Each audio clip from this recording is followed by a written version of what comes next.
Hello, I'm Michael Francis, Music Director of the Florida Orchestra, and welcome to our WSMR recording this Thursday at 7 o'clock. This concert was from a performance that we gave in December of last year, an amazing concert in which we looked at three major composers, well, their last pieces of music that they wrote, or very nearly the last pieces of music that they wrote. For Tchaikovsky, it most certainly was his Pathetique Symphony. This piece has become such a legend for the Russian people that Stravinsky was not allowed to listen to it on his deathbed. In fact, he had it on and his wife rushed in and said, "No, not that piece." So Tchaikovsky wrote this piece, which is one of the most astonishingly emotional and open pieces of music ever written. The coruscating climaxes are utterly agonizing and yet enthralling all at the same time.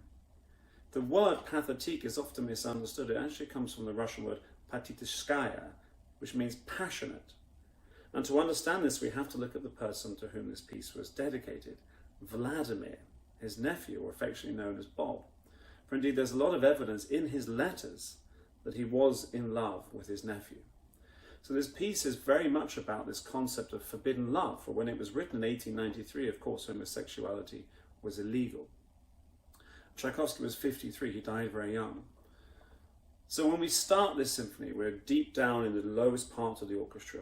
Double bass is divided, and a lone bassoon, deep, guttural, sort of powerful emanations is coming out. Something very, very dark, something very, very profound in the writing. As we move into the allegro, you'll hear this sort of high divided violas or this melancholic playfulness. Sort of childhood games, but in a slightly disturbing way.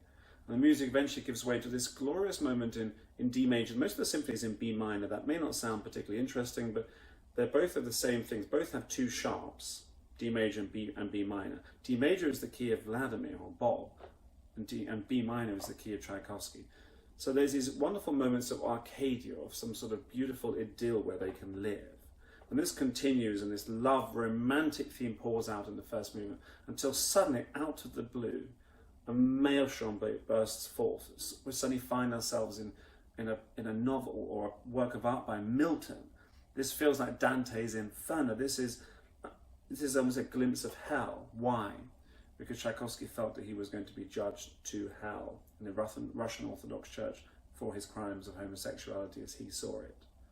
And the music builds to such an agonizing climax that it is so shocking. But in the middle of it, you'll hear quietly some trombones.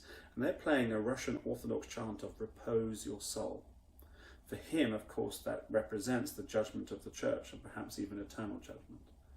But then as it sort of dies away, the first movement ends rather strangely in sort of a kind of a false smile, as if trying to put on a brave face. Quietly and formally, but we're not convinced that there is any peace. The second movement is a waltz, but a waltz unlike anything you may have heard, because it's in 5. Da da da dum bum beat-o, 1 2 3 1 2 1 2 3. Very unusual tempo for it, but it has this slightly lilting, slightly disturbed feeling, even though it is very beautiful, an optimistic rising theme in D major, which is the key of Vladimir or Bob. But in the middle of the second movement, then again, there's this really wonderfully powerful music as you feel Tchaikovsky back into the darker minor key come in, as if to say, you can be optimistic, but I know where we're heading. I know what's happening here. And the music again dissipates back down and we end the second movement. Not really sure where we are. The third movement is more of a military march. The idea of unity, the idea of coming together, of men united in their purpose. Although it's military, so much of the music is very delicate, except for, of course, at the very end, when it just goes into full bombastic power. And you feel this music just rise up, and it really should be almost like the end of a mighty symphony. In fact, one of the great games for musicians is to see whether the audience will jump to their feet and applaud like it is over, giving a standing ovation at the end of the third movement. It's a real challenge for any conductor to try to use your gestures to stop that happening, holding the tension before we enter into the denouement, the true power of this symphony, the Adagio Lamentoso, the fourth movement, a slow movement to end. This is almost unheard of. And this theme that you hear at the beginning, dee da da dee, divided across the violins as this one uniting theme is split between the two as if they're united completely, this forbidden love. And the music grows and grows and keeps coming back until we come to a mighty, mighty, incredible climax, which there's these profound silences. They seem to scream out more than anything.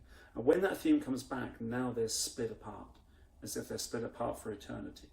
And the music continues until we finally reach this trombone chorale. The trombones that we heard in the first movement, this voice of judgment, giving this final boom, and the last bit with the basses on bom, bom, bom, bom, bom, bom, bom. And the music pours out slowly as life ebbs away. You feel the heart stop at the end of this. I cannot think of a piece of music which leaves an audience more profoundly stunned and shocked than this symphony. And he died some 9 days afterwards. There's an amazing quote which I'll just read to you as well, which I think is very powerful and poignant. And this was written, and he wrote this to his nephew. And he said, "Enjoy your youth and learn that time is valuable. The longer I live, the more I'm appalled at the senseless squandering of this most precious element of life." He had the courage to live, to love, and of course then sadly he died. And no one's entirely sure how he died. Some people believe that he was forced to die because of a potential relationship with the prince, that he was forced to drink water with cholera. There was an idea of a secret court. No one knows exactly what happens, but there does seem to be suspicious circumstances around this. But all that we know was that this piece has had a profound effect on everybody ever since. And now that, as we understand from his letters, we have a real clear idea of most likely, of course, I'm only offering you an interpretation, but one based on a lot of evidence around his letters and actually the nature of the program story within the symphony. So Natalie Hoe is going to speak about the Mozart Clarinet Concerto, which is equally profound but in a very, very different way.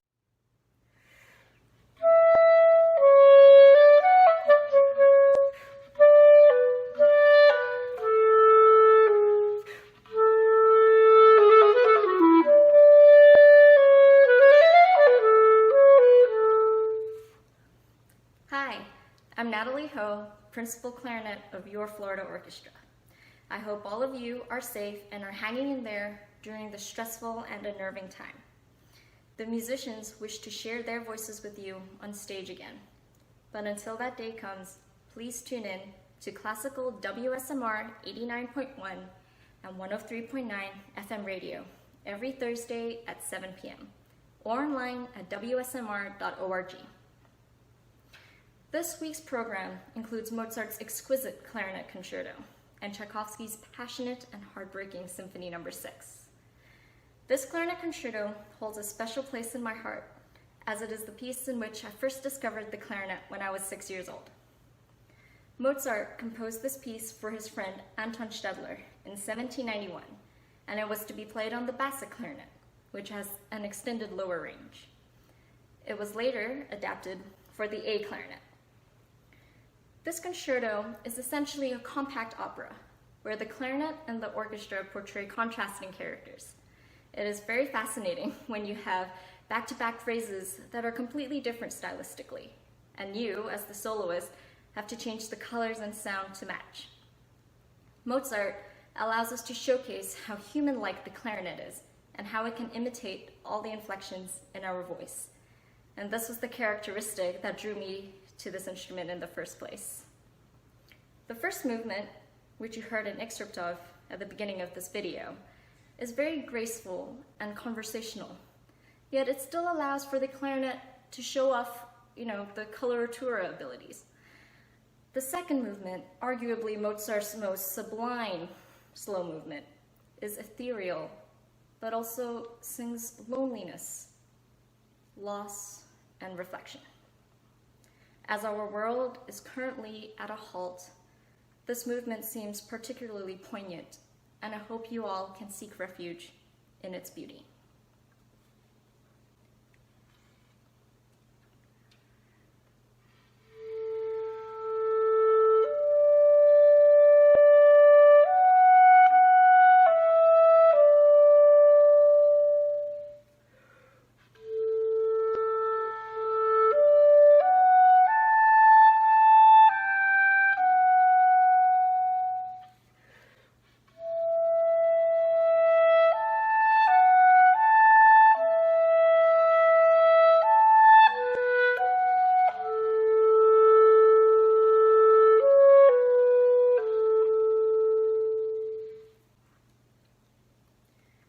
brought back to life in the third movement, a lively rondo, expressing the transitory nature of life, that with darkness, there is hope and light at the end of the tunnel.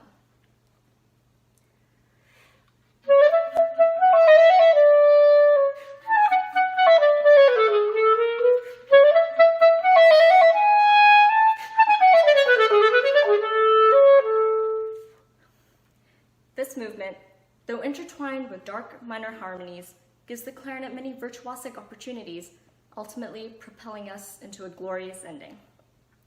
Please enjoy this performance from the comfort of your own home, and I look forward to performing live for you very soon.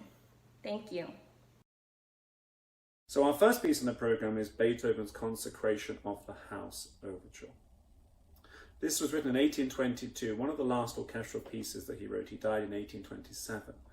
And this was designed to open a theatre, something very formal, something very pompous, the consecration of the house. And in it you really start to feel Beethoven's love of Handel. Indeed, Mozart and Beethoven both felt that George Frederick Handel was the greatest of all composers. And so the legend goes that he was out on a walk with his biographer Anton Schindler, and suddenly he got the ideas and the inspiration for this overture, and he came back excitedly, said to them, "What should I do? How should I write it? Should I write it in the style of Handel and Bach? What do you think?" And they said, "Well, you've always wanted to do that. Why don't you do that?" So he did.